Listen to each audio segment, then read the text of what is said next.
Pues muy buenos días, tengan todos ustedes. En esta sesión muy especial, quiero compartirles un conocimiento que, pues, digamos, ¿cómo decirlo? Es un trabajo de interpretación y de unir muchos cabos, ¿verdad? Muchas piezas de este rompecabezas que desde hace por lo menos 20 años he venido recopilando en la zona maya y que ahora pues se ve como culminado con este trabajo, ¿verdad? Como ustedes podrán darse cuenta, es un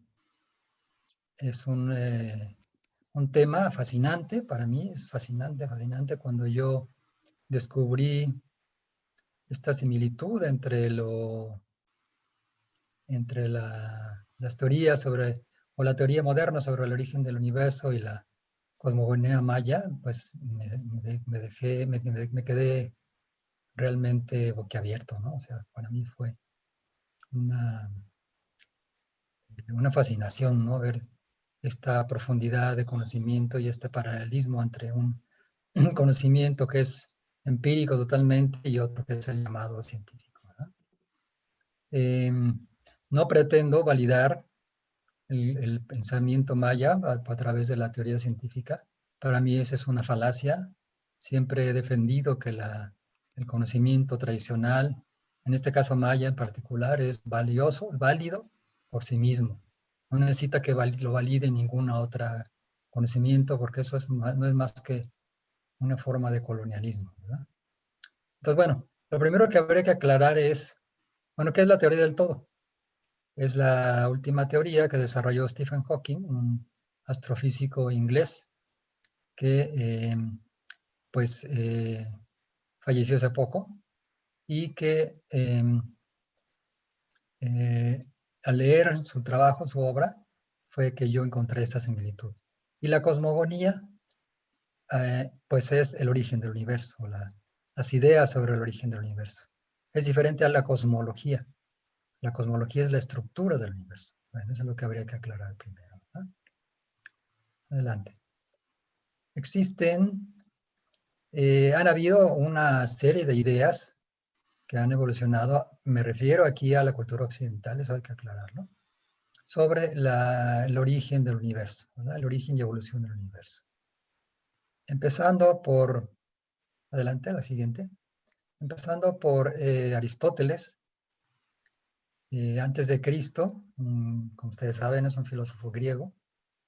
Él planteaba, y así permaneció mucho tiempo, inclusive hasta Einstein, de que el universo era estático e invariable, ¿verdad?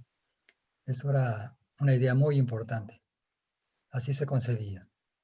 Después, en el siglo I, Ptolomeo, que también era griego, pero nació y vivió en Alejandría, en Egipto, planteaba que la Tierra era el centro del universo, ¿verdad?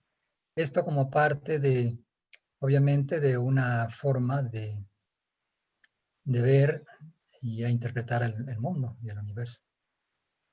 Y basada mucho en la religión, ¿verdad? En la religión en la que el hombre el ser humano es el centro de todo, ¿no? La siguiente. Pues pasar, bueno, ahí está su interpretación de su esquema, ¿no? De cómo era el mundo, ¿no? El universo, con la Tierra en el centro. La siguiente. Pasaron muchos siglos hasta que, fíjense, más de 1500 años, hasta que Copérnico, un astrónomo polaco, planteó una idea diferente, ¿verdad? En la que el Sol era el centro del universo. Claro, esto en base en observaciones, en las que se veía pues que pues, las ideas no checaban con la realidad, ¿no? Entonces él planteó la teoría llamada heliocéntrica, ¿no? El siguiente. Aquí está uno de los dibujos que se hicieron en aquella época, con el Sol en el centro y bueno, y la eclíptica, donde circulan las constelaciones en la parte superior, bueno, alrededor, pues, ¿no? Alrededor del sistema solar. La siguiente.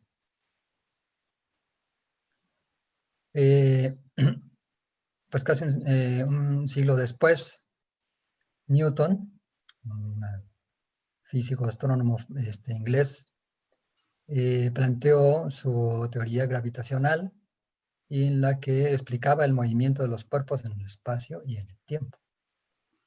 Como ustedes saben, él fue el que sentó las bases de la física de la mecánica, ¿no? La física clásica. Con ello, pues, explicó el movimiento de los planetas con base en la ley de la gravedad, ¿no? Pero aquí todavía estamos hablando de un universo estático, ¿no? Que así estaba, como así ha estado siempre, como lo vemos ahora. El siguiente. Después, pues, tenemos a nuestro queridísimo Einstein, quien propuso, pues, la famosa teoría de la relatividad, en la cual, la siguiente, la idea principal es que el tiempo relativo, el tiempo no es absoluto, el tiempo relativo, es decir, puede modificarse y es distinto según el espacio y la velocidad a la que estén los cuerpos movidos. Además, el espacio y tiempo forman una unidad. Estas ideas las estoy enfatizando porque son parte también de la cosmogonía tanto maya como mesoamericana, ¿no? Como veremos más adelante. La siguiente. Pues fue en pocos años después, porque como les decía en un principio, Einstein pensaba que él seguía pensando que el universo era estático, así como lo veíamos, así está, así siempre había estado, ¿no? Sin embargo, pues Hubble, el famoso otro astrónomo en quien como homenajeándolo, se construyó el famoso telescopio Hubble, que permitió ver imágenes de galaxias a grandes distancias. Pues él planteó otra cosa. Él planteó que el universo estaba en expansión, ¿no? La siguiente. Aquí está Edwin Hubble. Él lo que planteó es la famosa teoría del Big Bang, en la que entre 10 y 20 mil millones de años, bueno, es un rango muy amplio, pero bueno, entre más atrás nos vayamos, pues como todo en la historia, pues es más incierto, pues, ¿no? Cuándo sucedió. Y bueno, él planteó que el universo tuvo un origen, adelante, la siguiente. Tuvo un origen a partir, la siguiente, de un inicio en el que el universo era pequeñísimo, infinitesimalmente pequeño y así igualmente denso. Todos los objetos estaban en el mismo lugar, así por difícil que nos pueda parecer concebir esto, pero todos los objetos estaban en un mismo punto de inicio. Aquí también se dio el inicio del tiempo. Aquí Einstein ya había comprobado que el tiempo y el espacio formaban una unidad. Entonces, si hubo un inicio del espacio, también necesariamente hubo un inicio del tiempo. Y por supuesto, lo más importante, el universo ya no era una estructura, algo estático, sino que estaba en expansión. O al menos así se planteó, ¿verdad? La siguiente. Otro de los, o sea, hay muchos físicos y astrónomos que han contribuido, ¿verdad? Pero aquí nada más estoy presentando pues los más importantes. Cada quien, inclusive para las teorías de Einstein, él no se basó en su propia, lo que tenía en la cabeza, sino se basó en el trabajo de muchos físicos que hicieron aportaciones antes y durante su trabajo, ¿verdad? Entonces Oppenheimer, el que pues participó en el proyecto Manhattan, ¿no? Para fabricar la bomba atómica, pues él planteó, él hizo aportaciones muy importantes, como él era norteamericano, la siguiente. Como estas dos. El campo gravitatorio de una estrella, o sea, la fuerza de gravedad de una estrella, modifica los rayos de luz en el espacio-tiempo. Es decir, la luz puede curvarse, puede desviarse por efecto de la gravedad, de la fuerza de gravedad. Y cuando una estrella llega a un estado de condensación crítico, atrapa los conos de luz. Es decir, cuando una estrella se condensa lo suficientemente, a un nivel lo suficientemente denso, atrapa la luz, ¿verdad? Bueno, la siguiente. Y llegamos aquí a Stephen Hawking, que bueno, ya ven, apenas hace 2 años falleció, pero hizo unas aportaciones tan importantes que fue sepultado junto a Newton, ¿verdad? Y bueno, fue un científico admirable, ¿no?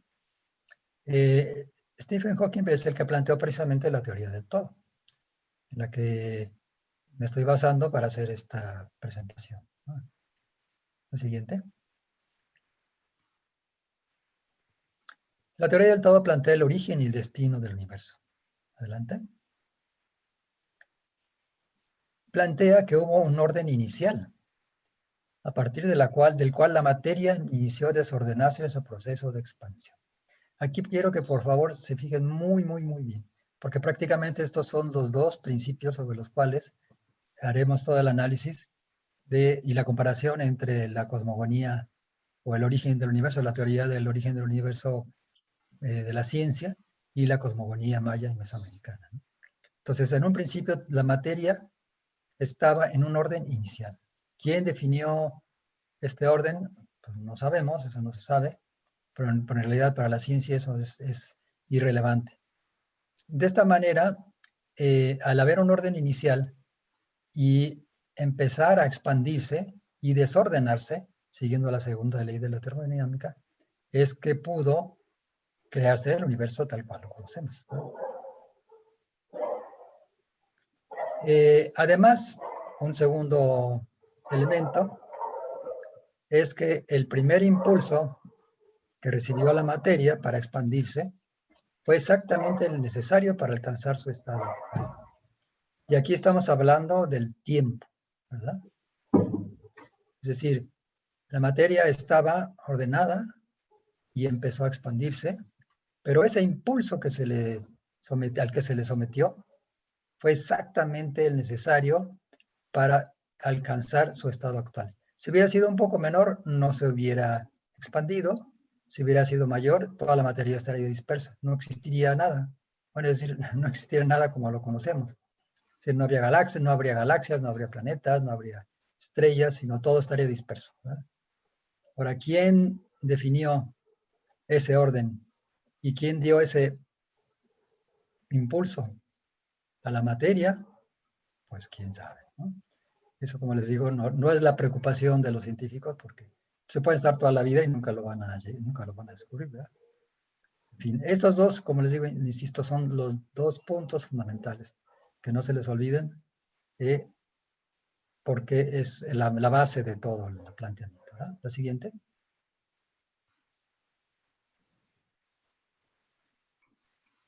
Adelante. La siguiente. Otra de las grandes aportaciones de Stephen Hawking son los agujeros negros. De hecho, fue su último desarrollo. Como ustedes saben, lo desarrolló junto con Roger Penrose, al que le acaban de dar el Premio Nobel de Física. Él desarrolló junto con Roger Penrose los modelos del Big Bang. Perdón, la teoría de los agujeros negros como modelos del Big Bang, ¿sí? Es decir, los agujeros negros son una representación de este proceso de creación, vamos a decir así. Por otro lado, en los agujeros negros hay un punto central, un centro. Aquí viene el tercer elemento, origen de lo creado, donde el espacio y el tiempo son infinitos y la materia puede ocupar varios espacios simultáneamente. ¿Sí? Ahí grábenselo bien porque este es ahora sí que el punto central de todo basado en ese orden inicial y ese empujoncito para la creación, está el centro como principio fundamental de toda la medicina tradicional maya y mesoamericana y la ritualidad. Además, en ese punto central que es más pequeño que un átomo, o sea, estamos hablando de una cosa pequeñísima, ¿no? Pero ahí, según plantean los físicos, los astrofísicos, en este punto existen, así tan pequeño, pero existen una serie como de túneles que conducen a otras dimensiones, a otros universos paralelos, ¿no? Y no estamos hablando de lucubraciones, sino que son planteamientos ya fundamentados, ¿no? Adelante.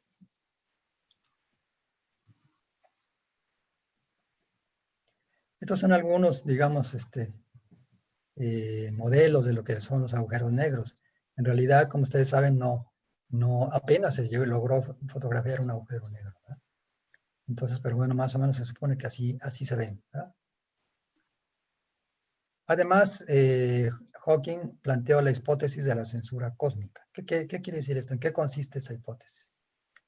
Cuando hay un colapso gravitatorio, es decir, cuando hay una estrella que colapsa y formando un agujero negro, las singularidades que quieren decir las condiciones muy especiales dentro de ese agujero negro no los puede ver un observador del exterior, o sea, no están ocultas a su vista. Pero esto pues, posibilita la oportunidad de viajar a otra región del universo a través de un agujero de gusano y viajar al pasado, ¿verdad? Y aquí pues entramos al otro concepto, el tiempo, ¿no? Adelante. Esta es otra imagen de un agujero negro. Adelante. El tiempo, ese es el otro planteamiento que hizo Hawking. Hay tres tipos de tiempo. Un tiempo termodinámico, un tiempo en el que todo tiende al desorden o entropía, siguiendo la segunda ley. El tiempo psicológico, que es el que nosotros percibimos, el único que percibimos, porque es un tiempo lineal, es decir, hay un pasado, un presente y un futuro. Pero eso es nada más lo que nosotros percibimos, pero hay otros dos tiempos. Y el tercero es el tiempo cosmológico, en el que el universo está en expansión, ¿verdad? Sí, el tiempo cosmológico ahorita corresponde con el tiempo psicológico, por eso cuando nosotros percibimos, por ejemplo, si se nos cae un vaso, pues el vaso se rompe, ¿verdad? Si nos cae el piso, el vaso se rompe y pasó de un estado ordenado a un estado desordenado. Pero eso es porque el universo está en expansión. Pero si el universo ya estuviera en un proceso de retroceso, lo que veríamos es de que las piezas se juntan para formar un vaso. Así de loco, ¿no? Pero así pasaría. Lo que pasa es que nosotros solamente percibimos el tiempo psicológico porque el universo está en expansión. Bueno, adelante. Bueno, aquí está un poco para que tengan cómo está la estructura de un agujero negro. Aquí lo principal es que, no sé si lo alcanzan a ver con el marcador que estoy usando, el agujero negro es un pozo, un hoyo, donde la materia está tan condensada que hasta no solamente atrapa la materia, sino a la luz, ¿no? Y no la deja salir. O eso se pensaba. Los objetos que pasan cerca se distorsionan. Los que pasan muy cerca, demasiado cerca, se los traga, ¿no? Y nunca más vuelven a salir.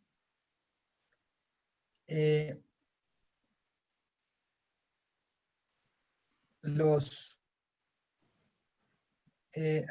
aquí dice que una vez que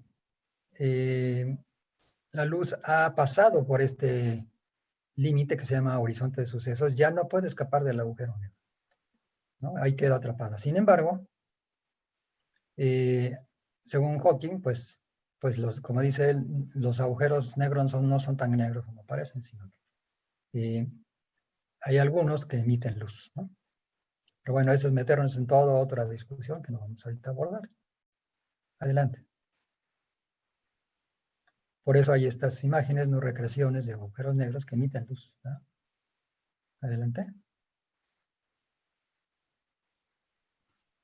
La siguiente, ahí está. Bueno, pues hasta aquí tenemos lo que es el antecedente o toda la parte, digamos, científica de la propuesta, toda la base, claro, muy general, porque bueno, si ustedes revisan el libro de la teoría del todo, que bueno, es un libro muy pequeño, pero para entenderlo, pues hay que leerlo varias veces o bien ponerse a estudiar todos los términos, ¿no? que maneja ahí Stephen Hawking. Adelante.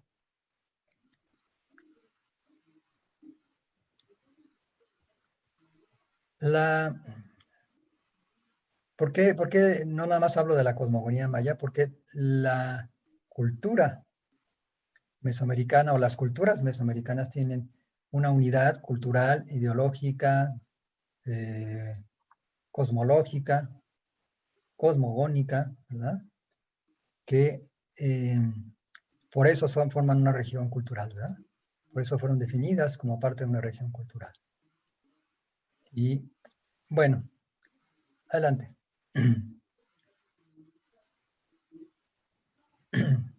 De acuerdo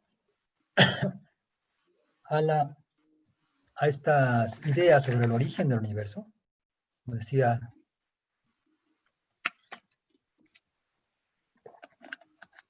en un principio la cosmogonía es el origen del universo, de las diferentes culturas, no necesariamente de las culturas prehispánicas, sino que cada cultura tiene su cosmogonía.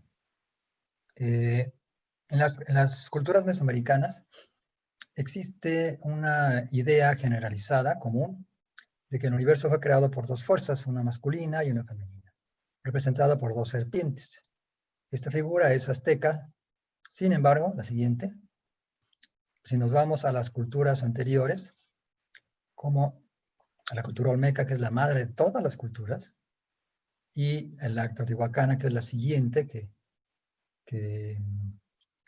del periodo clásico, la más importante, vamos a encontrar que estas imágenes de las dos serpientes están representadas o así lo explica, así lo explicó, así lo han explicado los arqueólogos, con una doble serpiente que se encuentra en la frente, en la cara, perdón, abajo de la nariz, y de la misma manera los teotihuacanos la representaron así, ¿no? Son dos serpientes que se juntan para crear el mundo. Pero bueno, esto fue parte del proceso, ¿verdad? La siguiente. Aquí ya nos vamos a las últimas culturas, como la cultura azteca, para que vean esta continuidad, ¿no?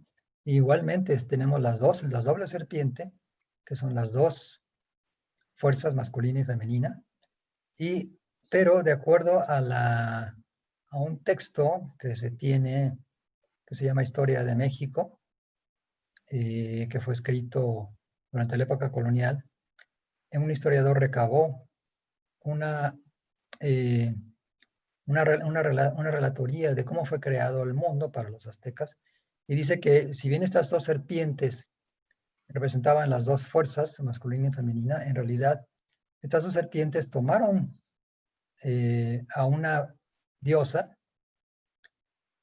es decir, a la fuerza, realmente a la fuerza creadora, y la desmembraron en dos partes, y con una crearon el cielo y con otra el inframundo, ¿no? Y esta figura que ustedes ven aquí del lado izquierdo está en la base de la Coatlicue, ¿verdad? Y vean, aquí ya tenemos el primer elemento, la primera representación de este elemento, el centro. La siguiente.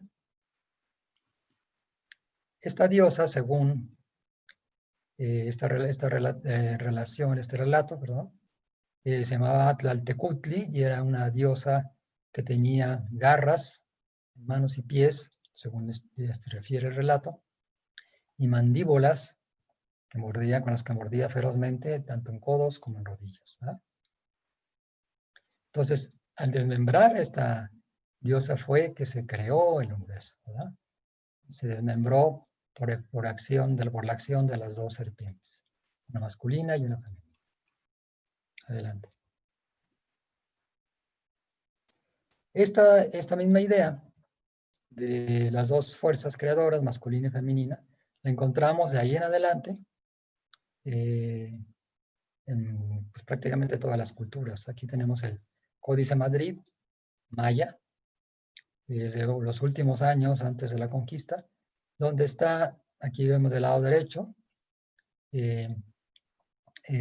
Itzamna, que es masculino, e Ixchel del lado izquierdo, que es femenino, representando esas mismas dos fuerzas creadoras, sentados al pie de una ceiba, que es el centro del mundo. ¿Verdad? De la misma manera, o manera muy similar, la siguiente.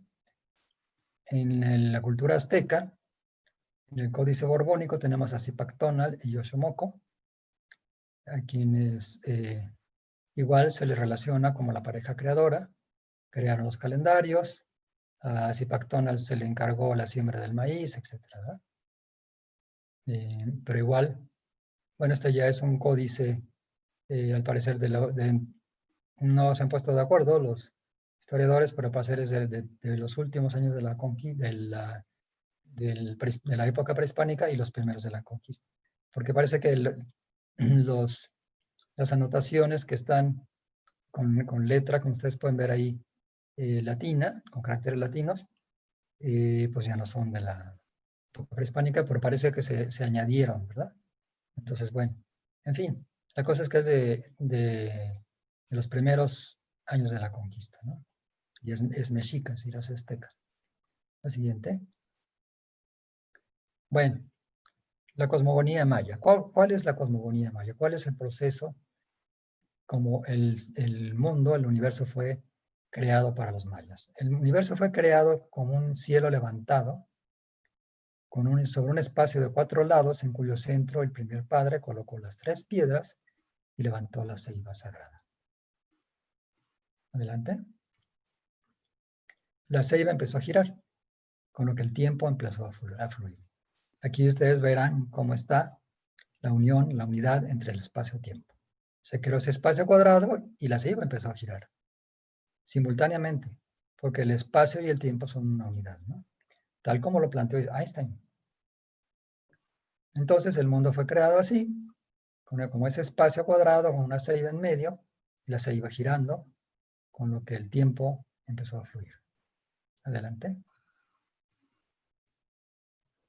Esta fecha de la creación pues está en Cobá, en la estela 1, donde se especifica que fue creado en el 13.0004 Ajau 8 Cumcum. Es decir, 13 Pactunes, 0 Tunes, 0 Catunes, 0 Tunes, 0 Huinales, 0 Quines, en el día 4 Ajau y 8 Cumcum. Adelante.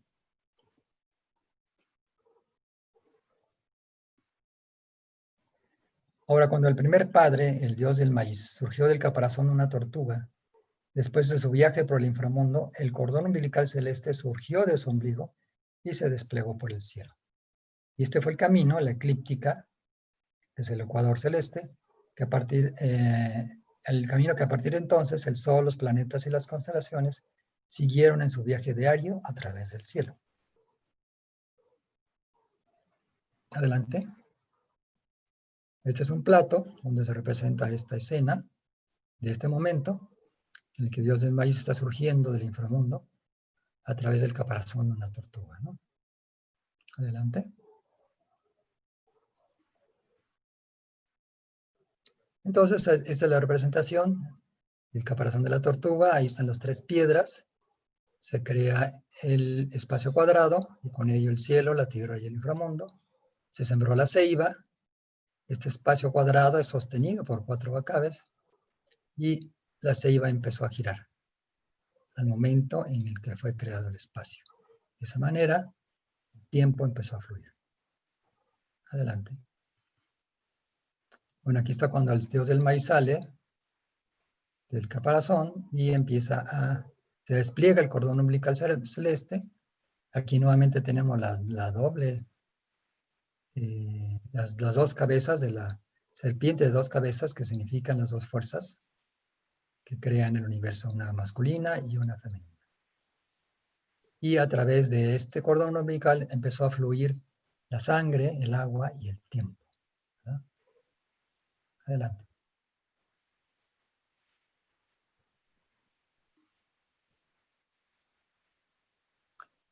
Ahora bien, este mismo modelo del mundo cuadrado es el que, sobre el cual se basa la conformación de todos los espacios que ocupa el ser humano, el maya, desde su casa, el solar, la milpa, el pueblo y la tierra, con sus cuatro lados orientados hacia los rumbos cardinales y un punto central rector, un centro.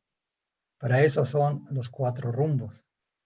Y no estamos hablando de puntos cardinales porque esos son rumbos, porque son un sector de ese cuadrado que es regido por un fragmento del tiempo, ¿verdad? Y definen un centro. El propio altar utilizado en las ceremonias es también una representación del mundo. Adelante. Entonces tenemos los cuatro rumbos con sus colores, el altar que representa el mundo con un orden siempre, el cuadrado es porque hay un orden, adelante. Entonces hay también un cuadrado que es la casa, si bien es ovalada, la casa maya, pero tiene cuatro horcones. El solar, que es rectangular, digamos, pero tiene cuatro lados. La milpa y el pueblo, la tierra, el mundo, ¿no? Al final. Esta correspondencia se da en otro plano. Adelante, la que sigue. Ahí, hasta ahí. Cada uno de estos espacios se corresponde a través del centro, ¿sí? Y esa correspondencia es el papel la función que tiene el men, el chamán, para que esta conexión se dé y se permita a través del centro, a través de los ombligos, que son el centro de cada uno de estos espacios, se pueda dar una conexión y con ello el fluir de la vida y la salud y la conexión con los ancestros y los creadores, ¿no? Adelante.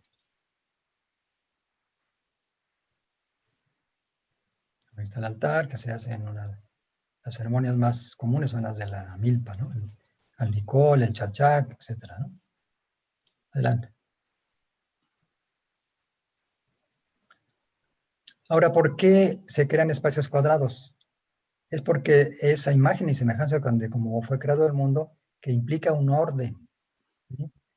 Que permite la existencia de espacios protegidos para ser habitados y utilizados por los seres humanos. Pero además, ritualmente, permite ubicar un punto central, a través del cual se posibilita la comunicación con otros mundos en el espacio-tiempo. ¿Se acuerdan? El centro es el punto donde se da esta posibilidad de comunicarse en otros espacios, tiempos, mundos, realidades, dimensiones. Y además, esta fue la manera como los creadores establecieron un orden, ¿verdad? Entonces se restablece el orden para que haya protección, pero también para que se restablezca la comunicación y se posibilite tanto la salud como inclusive el traslado de las ofrendas, claro, la parte sutil de las ofrendas, a los creadores a través del punto central, ¿no? Que es a través del cual se da la conexión. Ahí están los túneles, los canales, los conductos que comunican con las otras dimensiones. Adelante.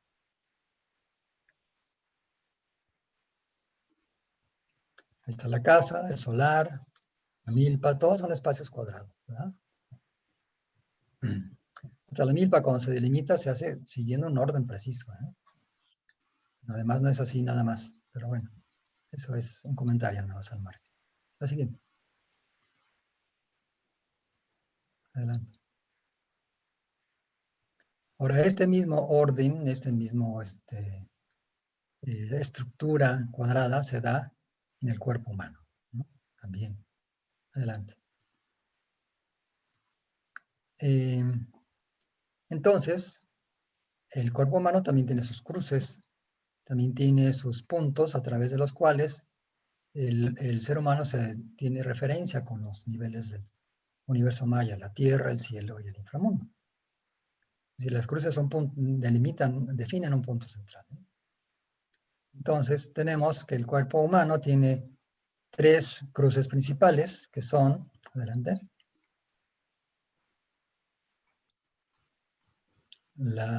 adelante, la cruz del ombligo, que tiene un referente, que es un cenote, puede ser el cenote de Choquén, el cenote de Carrillo Puerto, o puede ser el cenote de Maní, que es el gran ombligo de la península, ¿verdad? Adelante, adelante. Y además este define el nivel del inframundo, ¿verdad? La otra cruz es la de la frente, que tiene como referente, adelante, la cruz de Mayo, que es la cruz del sur, que en la península sí se ve en solamente 15 días en el mes de mayo. Y define el cielo, ¿verdad? El nivel del cielo, la conexión con el nivel del cielo. La tercera cruz es la cruz del pecho, y tiene como referente a la constelación, adelante, a la constelación de las Pléyades, adelante. Y esta conexión se da a través de un conducto cósmico que los días martes y viernes se abre, que se le llama Ujol Gloria, ¿no? Adelante. Y define el nivel de la Tierra.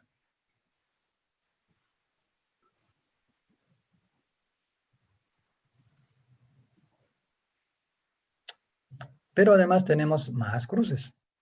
Aparte de las 3 que ya vimos, tenemos cruces en las manos y en los pies, ¿verdad?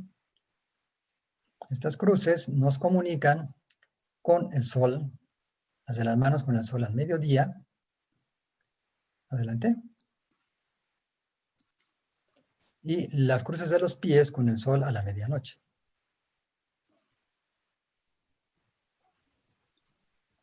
Y además tenemos cruces en las muñecas, en los codos, en las rodillas y en los tobillos, ¿verdad? Adelante. Todas estas son conexiones, definen puntos centrales, es decir, en nuestro propio cuerpo es un cuadrado también, lo que es el tronco, pero además cada parte de nuestro cuerpo es un microcosmos que tiene un orden y tiene una conexión a través del centro, precisamente, ¿verdad? Que es el que lo define la cruz. Adelante. Entonces, ¿para qué son todas estas cruces? Finalmente es para que se defina, para que el ser humano se sitúe en el centro, para que su centro corporal, que es el ombligo, corresponda con los centros que habita, de los espacios que habitan, ¿no? La casa, el solar, la milpa, la tierra, todos ellos ubicados de acuerdo a las orientaciones cardinales y referenciados por el quincunce. El quincunce es esta representación de las 4 rumbos y el centro. Adelante. Y colocado en el centro de estos espacios, el ser humano puede establecer comunicación con el cielo, permitiendo la recepción de la energía vital y con ello la salud. Adelante. Es este mismo esquema que ya habíamos visto. Adelante.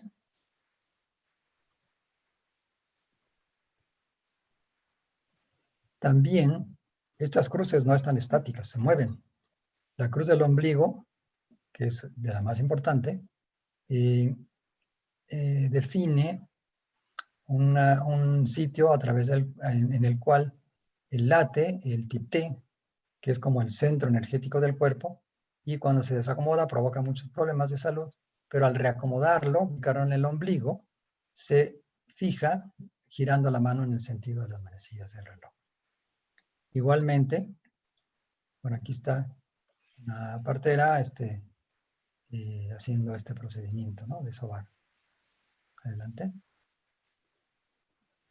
Pero también esto se da en cada articulación que vimos, ¿no? Del cuerpo, de los huesos, donde hay una cruz y esta cruz gira, ¿no? Está girando, está en movimiento, porque es un espacio-tiempo. Adelante. Adelante. Entonces, cuando el huesero acomoda los huesos, está ubicando estas cruces, las está poniendo en un proceso de movimiento para que pueda darse esta comunicación, ¿verdad? Es decir, también si está bien, si esa cruz que está en una determinada articulación que se movió, se restablece ese acomodo, ese lugar, si se vuelve a poner en su lugar, tiene que estar no nada más en un espacio, sino en un tiempo, es decir, girando. En los rituales esto también se da. Cuando se hace una limpia con una gallina, se gira alrededor de la cabeza, ¿verdad? En un sentido. ¿Por qué? Porque estamos hablando de que esa cruz que está en la cabeza, porque hay otra cruz en la mollera también, está girando, ¿verdad? Igual esta es una vista, digamos, superior desde arriba, de un altar. Cuando se sahuma el altar con copal, se hace en un sentido, no en cualquier sentido, se hace en el sentido de las manecillas en sentido contrario a las manecillas del reloj, adelante, porque es el sentido del giro de la ceiba, ¿verdad? Y esto no lo definen o no lo definieron los menes, sino que viene de hace mucho tiempo, porque si ustedes ven el Códice de Madrid, ahí está el sentido en el que gira la ceiba. ¿Cuál es ese sentido? El sentido en el que transcurre el tiempo. También tenemos otros rituales como este, que es un fruto, que se llama sutup, que se hace girar 9 veces en el sentido antihorario en la boca de un niño que no habla. Adelante. Y luego 9 veces en sentido inverso para amarrarle la lengua, ¿verdad? Es decir, para que su lengua, que en realidad es su aliento, ¿verdad?, pueda fluir con el tiempo y entonces pueda hablar. Pero después hay que fijarlo, ¿verdad? Entonces, esto también está determinado por el mito de la creación, ¿verdad?, por la cosmogonía. No se va a girar primero en un sentido, en las manecillas del reloj, tiene que ser siempre en sentido inverso. Si no le estamos amarrando y el pobre niño menos va a hablar, ¿verdad? Adelante.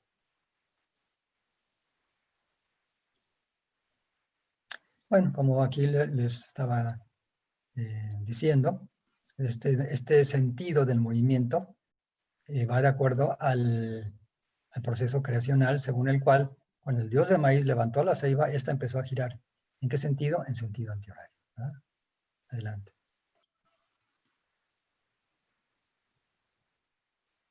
Y como les decía, pues este espacio cuadrado está sujeto al tiempo. Ustedes ven ahí, están los 20 signos del Solquín que marcan un sentido en el que transcurre el tiempo, es decir, en sentido antihorario. Sí, adelante. La ceiba gira en sentido antihorario, ¿verdad? Y cada sector, cada rumbo, define una parte del Solquín, que son 65 días por 4 da 260 días, ¿verdad? Por eso ese espacio está sujeto al tiempo. El espacio y tiempo forman una unidad, lo dijo Einstein. Aquí también. Adelante.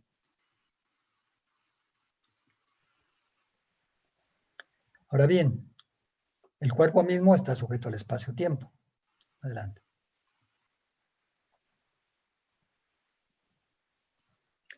Y de esta manera, cuando un men cura a la distancia, pues requiere de una energía, ¿no? Entonces tiene que hacer abstinencia durante varios días, hasta semanas, ¿no?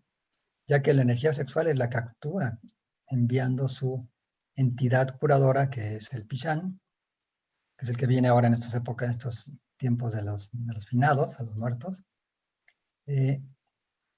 Pero bueno, esta fuerza llega hasta el paciente, aunque puede estar a miles de kilómetros, donde está el men, y el paciente se ve envuelto en un remolino. ¿Por qué? Y el remolino tiene que estar, es en el sentido antihorario. Y este ritual tiene que hacerse en días martes o viernes, cuando el sol al mediodía, que es cuando el sol se encuentra en el centro, ¿verdad? Entonces, volvemos nuevamente al centro. El centro es la puerta a través de la cual se pueden trasladar lo material puede trasladarse a través del espacio-tiempo. Es decir, si el sanador, el que hace esta curación a la distancia, no lo hiciera a esta hora por lo menos, aunque martes y viernes son los días más propicios, no estaría ubicado en el centro, no podría hacerlo, porque no habría este hueco que se dice que hay, que es un conducto que se abre en estos días y a través del cual se pueden tanto trasladar las ofrendas como realizar las curaciones a distancia. Adelante. Entonces, este proceso de curación en el que el men, a través de su energía sexual, que es la energía del agua, envía esta energía, o esta energía más bien impulsa, adelante, su entidad, que es el Pishan, la impulsa a través del espacio-tiempo, adelante, y tiene que ser al mediodía, como les digo, porque tanto para uno como otro, se tiene que ser al mediodía del lugar donde la persona está, el paciente está, para que pueda ese paciente recibir esta entidad que lo va a sanar, ¿no? Entonces, nuevamente estamos definiendo un espacio-tiempo, un centro, que son los momentos a través de los cuales, los momentos y los espacios a través de los cuales se pueden dar pueden hacer estas acciones de trascender el espacio-tiempo, ¿verdad? Adelante.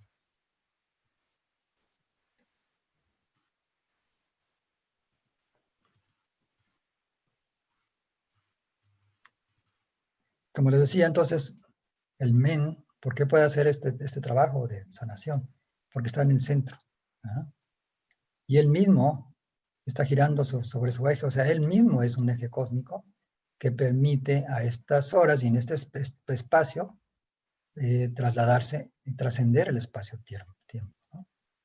Y de esa manera puede enviar sus entidades energéticas, eh, a través de este centro, al mediodía, y poder realizar su labor sanadora a una persona que pueda estar a miles de kilómetros de donde está él, ¿verdad?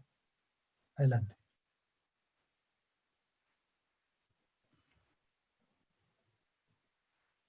Entonces, el men, como sanador, él mismo se convierte en una ceiba, porque se convierte en un eje cósmico. La ceiba no es más que un eje cósmico, que permite la comunicación con otros mundos, otras realidades, otros niveles de la realidad, porque el cielo y el inframundo no están arriba y abajo, ¿no?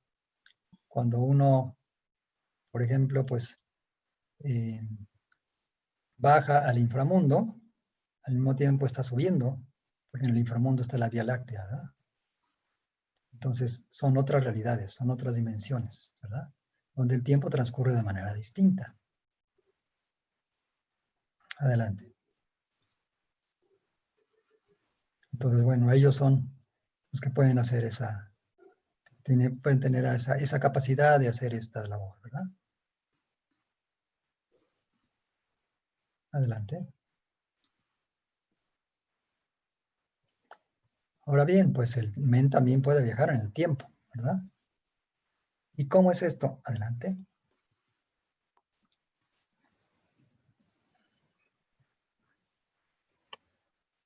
Esto es porque, como veíamos hace rato, eh, el tiempo no es lineal. Para los chamanes no es lineal, ¿verdad? Solamente para nosotros, en esta cultura occidental, lo percibimos como tal porque estamos en un universo que está en expansión. Pero él puede trasladarse al pasado o al futuro. Un pasado tan remoto que puedes presenciar el momento mismo de la creación. Es más, hay chamanes que dicen, cuando yo hago mi ceremonia, ordeno todo y yo me traslado al momento de la creación, ¿verdad? Estamos hablando de pues, entre 3.000 y 5.000 millones de años, ¿verdad? Cuando fue creado el universo, al menos este sistema, fue en ese momento, ¿verdad? Entonces puede irse al pasado o bien al futuro para conocer pues qué va a suceder con su paciente o cuál es el pronóstico, etcétera, ¿verdad? Bueno, él decide si se lo dice o no, en fin, pero es como él puede traspasar las barreras del espacio-tiempo, ¿no? Porque está ubicado en el centro, ¿sí? Acuérdense, nuevamente vamos al concepto. El centro de un hoyo negro, que es una partícula más pequeña que un átomo, tiene en su estructura conductos como pequeños túneles a través de los cuales se da la comunicación con otros universos, con otras dimensiones, según lo dicen los propios astrofísicos. Adelante. Entonces se trasladan al momento mismo de la creación. O bien, adelante. Bueno, en una ceremonia precisamente el altar es la representación del mundo. Es decir, el altar es cuadrado porque es el espacio definido por 4 lados con un orden, o sea, el cuadrado representa un orden, ¿sí? Ese orden es el que estuvo definido en un principio, alguien lo definió, no sabemos quién, pero por eso es cuadrado, ¿no? Ustedes nunca van a ver una ceremonia donde el altar sea una estructura redonda, ovalada, no, nunca. Porque son 4 lados, cada lado es un sector del cosmos, ¿no? Adelante. Entonces ahí está, el altar. Cada uno de los 4 platos que ustedes ven ahí está dedicado a las 4 macabees, que son los que están sosteniendo el mundo. Y la cruz que ustedes ven ahí no tiene nada que ver con la cruz cristiana en absoluto, sino es la ceiba. Y son portales. Esto lo pueden ver ustedes desde en toda el área maya y en toda la Mesoamérica, que cuando se venera la cruz es porque en realidad está venerando a un símbolo de la cosmovisión y la cosmogonía mesoamericana, en la que se define un centro, y ese centro posibilita la conexión con otros mundos, ¿verdad? Adelante. Ahora bien, como el tiempo es el fluir del agua y de la sangre, por el cordón umbilical celeste, ¿ustedes recuerdan?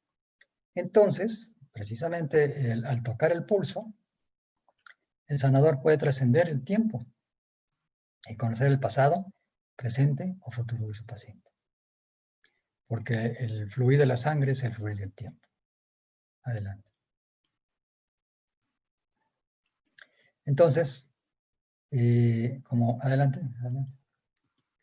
Como veíamos, pues está el primer padre, un Alye, por el que cuando surgió del caparazón de la tortuga, se desplegó el cordón umbilical celeste y empezó a fluir el tiempo, el agua y la sangre, ¿verdad? Entonces, por eso, como el agua es equiparada con la sangre, y el fluir del agua y el fluir de la sangre es el fluir del tiempo, es posible trasladarse en el tiempo a través del pulso.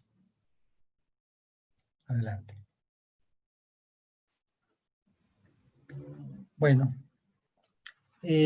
pues para concluir, les quiero decir que pues esto, espero que haya quedado claro, pero pues a mí se me hace, bueno, espero que les haya sido mi explicación, haya sido lo suficientemente clara como para que ustedes se den cuenta que la profundidad del pensamiento y de la sabiduría de nuestros pueblos, ¿verdad? Que bueno, no estamos nada más hablando de los pueblos mesoamericanos, estas ideas son muy similares o casi idénticas a las de otras culturas, pero bueno, ahorita estamos hablando de las culturas mesoamericanas, pero para que ustedes vean cómo el hacer un ritual no es nada más una serie de cosas y pasos que se aprenden y se hacen porque, pues bueno, así se hace, ¿no? Así es la costumbre. Pues no, el que realmente sabe el significado y por eso es todo un entrenamiento de muchos años, sabe lo que está haciendo. ¿verdad? Sabe que está abriendo un espacio, sabe que está definiendo un orden. Él se traslada en el espacio-tiempo, ¿verdad? Y es a través de todo este ceremonial que se define este orden primordial que permite tanto en el caso de la ceremonia, la recepción de las ofrendas, como la comunicación con los creadores para que las reciban, pero también es el punto central a través del cual el men puede establecer este contacto y puede simultáneamente, al estar haciendo la ceremonia, restablecer la comunicación de todos los presentes, de todos los que están ahí en la ceremonia, para que sus ombligos, sus centros corporales se correspondan con todos los espacios donde ellos habitan. Todos esos espacios son sagrados. Y entonces puedan recibir la salud, puedan recibir, pueden estar en esta comunicación, ¿verdad? Con sus creadores. Y además, pues, es la manera como fue definida por los creadores en la tercera creación de acuerdo al Popol Vuh, ¿verdad? Tendrían que recordar y nutrir a sus creadores. Entonces pero ¿cómo los van a recordar? Pues con rezos, pero ¿cómo los van a nutrir? Si no saben cómo trasladar las ofrendas, si no saben todo este proceso que define un punto central, un centro, un ombligo, que conecta desde el ombligo del ser humano hasta el ombligo del universo, que son las Pléyades. Que dicho sea de paso, pues es el ombligo del universo, es el centro de la conciencia, no solo para los mayas, sino para los incas, para los egipcios, para los siberianos, para las tribus de Norteamérica, para las culturas del Pacífico del Sur, para todas las culturas prácticamente de la Tierra. Ahí está la conciencia, ahí está el lugar en donde reside la conciencia, donde reside el Creador. Y es con Él y hacia Él donde restablecemos o el men permite, posibilita a través del ceremonial esa conexión con los creadores, ¿verdad? Y bueno, pues hasta aquí llega mi presentación. En la siguiente, ustedes podrán ver en la siguiente lámina, bueno, gracias a todos, mi correo por si tienen alguna pregunta. Con todo gusto, yo le estaré checando después de que se haga esta presentación, esta plática se transmita, y con todo gusto estaré correspondiendo a sus preguntas, ¿verdad? Bueno, pues muchas gracias.